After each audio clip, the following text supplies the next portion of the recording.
viendo qué se hace de aquí en más, barajando distintas alternativas. Está en el estudio de Lo que queda del día el director nacional del CERNAC, Ernesto Muñoz. Director, ¿cómo está? Buenas tardes. Muy bien, buenas tardes, gracias por invitarme. Gracias a usted por acompañarnos en medio de una jornada agitada dentro de todo. Lo escuchábamos recién en nuestras frases que quedan del día. Hoy temprano, aquí en Cooperativa, el presidente de la Cámara Nacional de Comercio, Manuel Melero, decía: el CERNAC ahora tiene dientes menos filudos.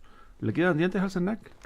Bueno, también lo escuché respecto de que esta era una muy buena noticia para los consumidores, y eso me parece o es una broma o es un indicativo de posverdad, porque evidentemente el fallo del Tribunal Constitucional lo que ha hecho es confirmar los trascendidos que en algún momento también comentamos respecto de que aquí hay facultades que son fundamentales, que fueron declaradas inconstitucionales, lo que tiene un impacto respecto a los consumidores, tiene un impacto respecto al derecho público chileno y también respecto de la concepción que tenemos de protección al consumidor. O sea, ¿es una mala noticia para los consumidores? Definitivamente es una mala noticia. Recordemos que la facultad sancionatoria lo que hacía era hacer más eficiente la aplicación de las multas para que fueran disuasivas y para que las empresas siempre les salga más caro incumplir la ley, para que puedan hacer las inversiones respectivas. Pero no solamente eso, sino que reducir los costos de transacción que actualmente tienen los consumidores. El fallo, cuando elimina estas facultades, diciendo que son facultades que el CERNAC no puede tener porque son jurisdiccionales, está pasando por encima de 20 años de jurisprudencia del propio tribunal, pero más que eso, dice, mire, el consumidor va a tener siempre la vía del juzgado de policía local, y eso no es reconocer la realidad cotidiana que nosotros como CERNAC vemos de la frustración de la gente cuando le decimos, mire, no se preocupe, en este caso, ¿cómo le vamos a decir? Vaya a juzgado de policía local, asuma usted el costo, pague notificaciones que en promedio son 40.000 pesos y eventualmente va a enfrentarse a un abogado de la empresa donde usted va a tener que estar en una audiencia en la que puede ir sin representación de abogado, pero eso es un desequilibrio que este proyecto de ley buscaba mejorar. Ya, y tiene que ver con una legislación que en este caso tiene que cumplirse de manera efectiva. Lo que decía Melero esta mañana es que el CERNAC queda fortalecido en sus facultades. En las multas, por ejemplo, que lo que se le resta a esta facultad jurisdiccional según el Tribunal Constitucional, que lo convertiría en juez y parte, porque por un lado mantiene las fiscalizadoras, que son de carácter administrativo, y la que les quita, entiendo, son las sancionatorias. Lo que quita son tres cosas que son muy importantes y de hecho una cuarta que tenemos hoy día.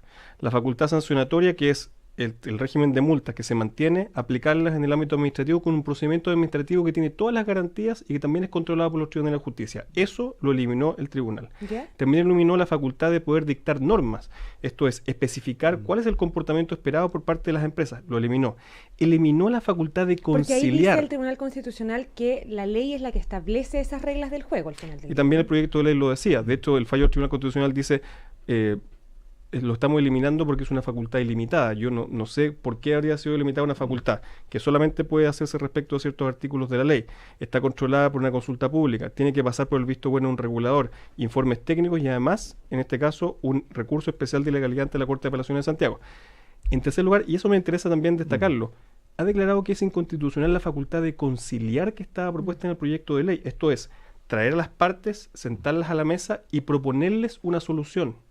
Entonces, este efecto que produce el fallo del Tribunal Constitucional, la verdad es que es bastante expansivo. Ahora, esa facultad del CERNAC ya la tenía, ¿no? No, nosotros hoy día solamente tenemos una facultad, que es la cuarta que yo estaba señalando, que es de mediar, de recibir antecedentes del consumidor y ponerlos a disposición de la empresa para que proponga una solución voluntaria.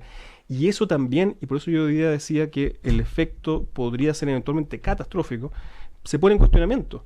En conjunto con la facultad sancionatoria, se elimina la conciliación y también se pone en cuestionamiento la facultad que tenemos actualmente de recibir reclamos y ponerlo a disposición de la empresa. Entonces, o sea, en síntesis, como decía hoy el ministro de Economía, que tiene a su cargo el Servicio Nacional del Consumidor, tras este fallo del Tribunal Constitucional, ¿el CERNAC queda peor que antes? En ese cuestionamiento, por supuesto, porque en el fondo se está cuestionando una de las pocas facultades que tenemos.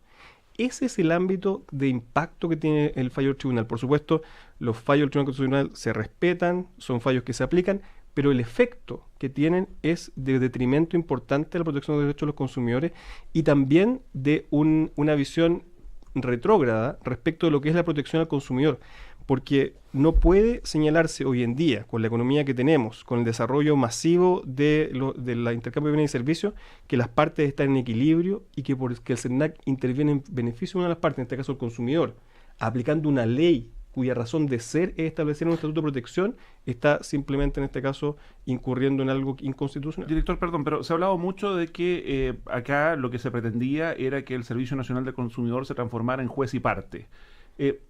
solo como ejemplo, yo no sé si usted tiene alguna legislación comparada de cómo operan las oficinas de defensa del consumidor en otros países más avanzados que el nuestro, o que al menos han avanzado un par de pasos. ¿Son oficinas que son a la vez juez y parte? En este caso, el juez y parte es un eslogan. ¿Por qué? Y déjeme ser muy breve respecto a esto. Para ser juez y parte, yo tengo que sacar al juez de la ecuación. Y aquí, en estas facultades que se están entregando al CERNAC, el juez nunca salía de la ecuación. Por ejemplo, el procedimiento sancionatorio se iniciaba en este caso por una denuncia.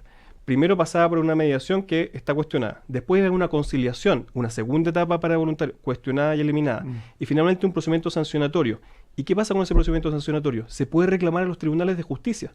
Entonces, al final del camino siempre hay un juez distinto del CERNAC. Por lo tanto, este es un eslogan que no tiene un correlato en la realidad con el proyecto de ley y por lo tanto, lamentablemente, aquí lo que se ha hecho es retroceder respecto de la concepción de Estado protector y también cuestionar las bases mismas del derecho del consumidor. Ahora, director, estamos conversando con Ernesto Muñoz, el director del CERNAC. Lo que está sobre la mesa y como telón de fondo en esto es que con este proyecto el gobierno ha dicho que quiere terminar con estas asimetrías, ¿no?, en el poder entre los consumidores y las empresas. Pongamos eso un poquito en contexto porque usted decía, esta es una muy mala noticia para los consumidores.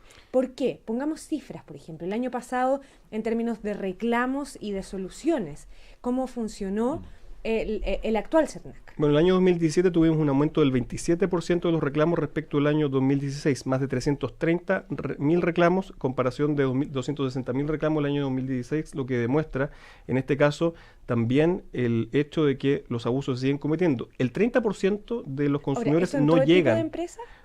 O sea, lo está impulsado por ejemplo, estacionalidades vinculadas a el retail, a el mercado del retail financiero y también, por ejemplo, el comercio electrónico, que ha tenido un alza.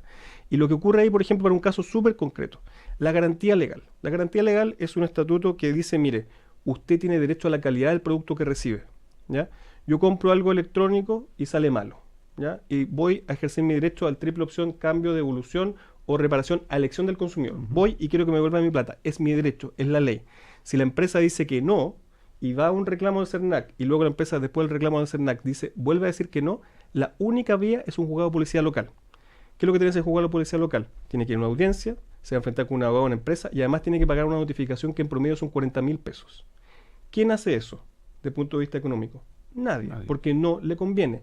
Y lo que hoy día entonces está dejando es un sistema que establece un costo en perjuicio del consumidor y que deja, en este caso, en mejor condición a una empresa que no hace las inversiones, que infringe la ley y que no va a tener un desincentivo claro a partir de las multas. Yo le preguntaba, perdón, a propósito de esto de juez y parte, de legislación comparada o casos similares a los que está enfrentando hoy día el Servicio Nacional del Consumidor. ¿Qué pasa en otros países que están más adelante que el nuestro? Bueno, esto es algo típico que existe en las agencias de protección al consumidor. Hay distintos modelos, la ABCD lo ha estudiado, nosotros lo presentamos también como parte del proyecto de ley en su inicio. Un diagnóstico, por ejemplo, de que en Bélgica, en Suecia, en Japón, en Estados Unidos, estas agencias de protección al consumidor tienen estas facultades porque son facultades necesarias, herramienta de política pública para restablecer el equilibrio. Ahora, quiero ser bien preciso, la ley es la que establece el Estatuto de Protección al reconocer el desequilibrio. Lo mismo ocurre en la legislación laboral. Entonces, por ejemplo, si uno fuera a cuestionar la Dirección del Trabajo porque es parcial en beneficio de los derechos de los trabajadores, la verdad es que diríamos, usted está hablando, la verdad no tiene idea, porque efectivamente el Código del Trabajo está establecido para proteger a los trabajadores. Lo mismo ocurre con la Ley del Consumidor. O sea, aparte entonces, por reconocer esa simetría, digamos. No es, claro, el hecho de que el CERNAC necesita facultades para hacer cumplir la ley, no lo transforma en una parte, lo transforma en un vigilante de la ley que es protectiva. Desde ese punto de vista, Mauricio, efectivamente existen distintas experiencias comparadas y en todas ellas se encuentran estas herramientas sancionatorias. Incluso en Estados Unidos está el concepto de los jueces administrativos que están dentro de la agencia y también establecen ese tipo de decisiones. ¿Cómo se sale de esto ahora? Porque hubo aquí una revisión preventiva de constitucionalidad, sale este fallo del Tribunal Constitucional a propósito de un téngase presente que presenta la Cámara Nacional de Comercio. ¿Cuáles son las alternativas? Porque además está en contra el tiempo. Queda una semana de trabajo legislativo de este Congreso. Y así como está el proyecto, a juicio de todos, a juicio del gobierno, queda peor que antes, digamos. Bueno, efectivamente, las alternativas no son muchas y el tiempo es escaso. Así lo ha hecho también hoy día en la declaración del ministro de Economía. Nosotros estamos sugiriendo al interior del gobierno alternativas que, por ejemplo, podrían contemplar el envío de una ley corta para asegurarse de que este mínimo de protección que vemos a propósito, por ejemplo, de la tramitación de los reclamos, no se pone en riesgo. Ahora, aquí no se pone en riesgo de inmediato corta, porque tiene gradualidad. Entonces, desde la publicación de la ley hay un año para solucionar este problema y yo creo que ese tiempo existe y también la transversalidad de este tipo de política pública existe. Esto ha estado en los programas de gobierno de derecha y también de centro derecha y centro izquierda de los últimos la ley elecciones. Corta para que pase la barrera del Tribunal Constitucional? Es que en este caso sería solamente restablecer, en esa hipótesis, la norma que tenemos hoy día, que no tiene ningún problema de constitucionalidad porque simplemente lo que nosotros estamos diciendo es recibir un reclamo y ponerlo a disposición del proveedor. ¿Qué es lo que hacemos hoy día? Sí, una parte de los argumentos del Tribunal Constitucional es, mire, lo que pasa es que usted tiene tantas facultades que le voy a empezar a sacar de a una, ¿sí? Pero ¿qué pasa cuando me sacas todas las facultades? ¿Qué pasa con ese cúmulo que desaparece, en opinión de quienes cuestionan estas facultades o herramientas que existen en la superintendencia, existen en la dirección del trabajo y existen en ese presupuesto interno? Si lo entiendo bien, pero una ley corta sería para garantizar lo que Ese actualmente mínimo tiene el CERNAC. Porque claro, O sea, no todo iríamos, el resto se perdería igual. no iríamos, efectivamente. O sea, yo creo que eso no tiene mucho destino. Ir de nuevo con esta misma composición o una composición similar del Tribunal Constitucional a pedirle que cambie esa jurisprudencia, pero sí asegurarnos de ciertos mínimos que hoy día tenemos. Director, estaba viendo en su perfil, en el propio sitio del CERNAC, usted es abogado de la Universidad de Chile, tiene un máster y está, entiendo, como candidato a doctor en políticas públicas en la Universidad de California, en Berkeley. Usted como abogado, ¿qué cree que fue lo que pasó aquí? Porque en el fallo de minoría del tribunal se admite que hubo presiones. Mire, el fallo de minoría es bastante robusto respecto de varias cosas. En primer lugar, de la jurisprudencia ininterrumpida hasta este fallo del Tribunal Constitucional respecto del ejercicio de la facultad sancionatoria por los órganos de la administración. También respecto del concepto de protección al consumidor como una política pública de protección que tiene un ámbito y que tiene que también ser garantizada por el Estado y por los órganos de la administración, no solo para el Tribunal de Justicia. Y también respecto de cómo este fallo puede ir cambiando más allá de lo que significa para el CERNAC, para la administración pública, para el Estado, una concepción minimalista que la verdad es que no se comprende en una economía. ¿Pero qué habría pasado aquí, más allá del legítimo lobby que puede hacer uno u otro sector? ¿Aquí hubo miembros del tribunal que sucumbieron a la presión? Yo creo que aquí hubo un procedimiento, y esto es una opinión personal, mal usado, porque el procedimiento preventivo es un procedimiento donde no se producen audiencias públicas, donde no hay intercambio de información, donde el órgano técnico no puede opinar. De hecho, por ejemplo, en el fallo hay errores que son errores conceptuales importantes. Se dice, por ejemplo, que el CERNAC tiene facultades y se citan normas que no tienen que ver con facultades del CERNAC, sino con relaciones de consumidores. Esto demuestra que el proceso debería haberse dado, si fuera así, a través de un requerimiento. Y lo que se utilizó acá fue un téngase presente, como usted bien señalaba, que la verdad es que no está reconocido en la Constitución. La Cámara Nacional de Comercio no es un legitimado activo para establecer una consecuencia, en este caso, de controversia constitucional. Y esa alteración es la que usted, Mauricio, señala también respecto de lo que señala el fallo de minoría. Por tanto, aquí hay varias cosas que están sucediendo al mismo tiempo y todas son negativas para la institucionalidad, para los ciudadanos. Ahora, director, puede parecer una obviedad, pero si son los consumidores los que pierden con este fallo del Tribunal Constitucional, ¿quiénes son los que ganan? Porque antes también hemos visto casos, por ejemplo, la ley de los estacionamientos que partió con un techo alto y terminó con un piso bastante mínimo, ¿no? ¿Quiénes son los que ganan con este fallo del Tribunal Constitucional? Las malas empresas y aquellos que representan sus intereses, en este caso con una miopía respecto de lo que necesita una economía de mercado para operar. ¿Por qué? Porque aquí hay una apuesta cortoplacista de entender que aquí no quiero que me regulen, no quiero que me sancionen, pero eso va a producir lo siguiente, va a mantener también esquemas de competencia desleal de las mismas empresas que quieren hacer bien el trabajo. Y en segundo lugar, en el futuro va a provocar necesariamente un ajuste. Esto es algo que las economías modernas necesitan, es la protección del derecho de propiedad de los consumidores y por lo tanto si no viene ahora, va a venir después. Y vamos a tener que adoptar medidas tales como, por ejemplo, y esto es un proyecto de ley que fue también completamente transversal el año 2014, el reconocimiento constitucional de los derechos del consumidor. Si entonces no se puede proteger por vía legal, va a tener que protegerse por vía constitucional. Ernesto Muñoz, director del CERNAC, muchísimas gracias por acompañarnos aquí en el estudio de Cooperativa. Muchas gracias a usted. Gracias, director. Buenas tardes. Nos vamos a la pausa y seguimos haciendo lo que queda del día en un par de minutos. Ya son más de las 2. Si no alcanzaste a llegar al banco, no te preocupes, porque Santander vuelve a innovar, pero esta vez con sus horarios. Desde ahora también podrás recibir la atención de un ejecutivo o retirar productos de lunes a jueves de 3:30 a 6 de la tarde. Las cajas siguen, como siempre, abiertas hasta las 2. Una nueva innovación para hacer tu vida más fácil. Queremos ayudarte a prosperar. Santander. Está conforme.